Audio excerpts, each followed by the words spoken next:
Stephen, in my phenomenal journalistic experience, what on earth has just happened? Can you give us your take for that one?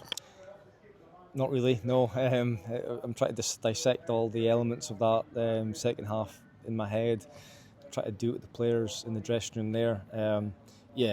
Crazy second half in a game where we were in full control. But it's why we love and hate football at times, because it's it can give you moments of joy and satisfaction going 3-0 up in the way that we managed the game, and then you're tearing your hair out that all of a sudden a game that should be closed out is all of a sudden 3 each, and then kind of the euphoria at the end internally of managing to win the game. I think over the balance we deserved to win it, but yeah, there was and Turriff, in the second half, they had nothing to lose, and 2-0 down and then 3-0 down. They've gone a bit kind of throwing caution to the wind and trying to get back into the game. And when they got that one goal, that first goal, it gave them a huge lift.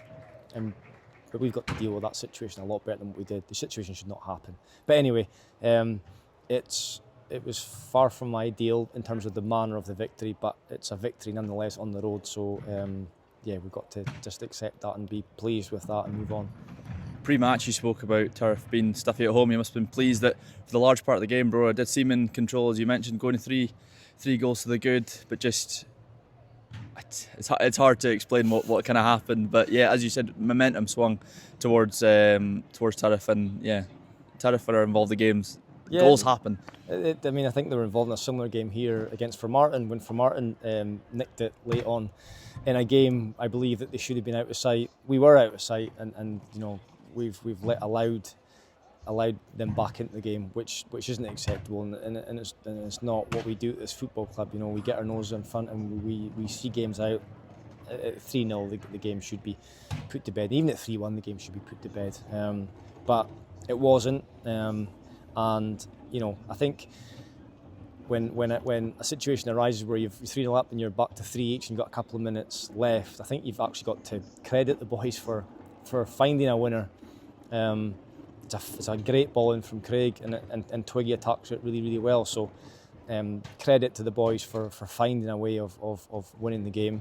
But yeah, internally we'll look at the goals that we lost and the man that we lost them, and how that was able to happen. But we had a disappointing outcome on Wednesday night, and like always, we try and bounce back in a positive manner by getting a win in the league, and we've done that. So we've got 3 points, which is great, and I'm really pleased about. How we got them is another story, but at the end of the day, we've got them, and we move on.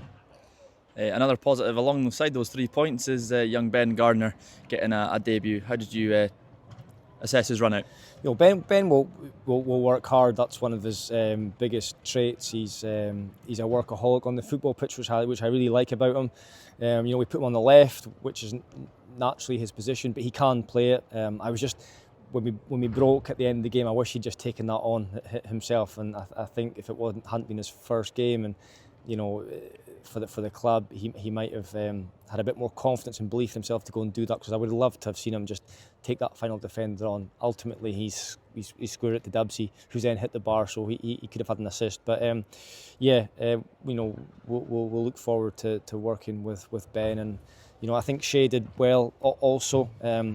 Maybe I was a bit quick in making the substitution. I was just wanted to get minutes into some boys' legs. But again, I thought Shea looked mature in his performance. I thought he looked comfortable on the ball. So yeah, both lads will go on this journey with us over the next few weeks, and it's certainly going to be topsy-turvy by the looks of it.